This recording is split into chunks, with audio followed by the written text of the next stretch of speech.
தமிழக அரசு தொடர்ந்த அவதூறு வழக்கில் திமுக பொருளாளர் மு.க.ஸ்டாலின் இன்று திண்டுக்கல் நீதிமன்றத்தில் ஆஜரானார்.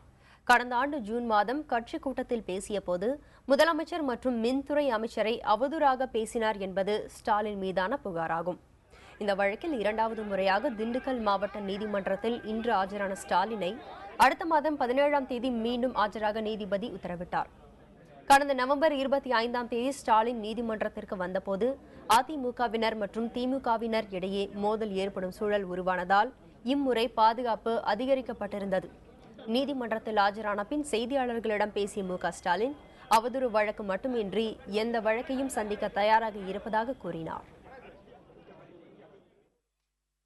முதலமைச்சர் அம்மையார் ஜெயலலிதாவை போல குறிப்பாக பெங்களூர் நீதிமன்றத்தில் நடந்து கொண்டிருக்கக்கூடிய சொத்து குவிப்பு வழக்கில் 100க்கும் மேற்பட்ட எண்ணிக்கையில் வாய்தா வாங்கி கொண்டிருப்பதைப் போல நிச்சயமாக நான் வாய்தா வாங்கிக் கொண்டிருக்க மாட்டேன்.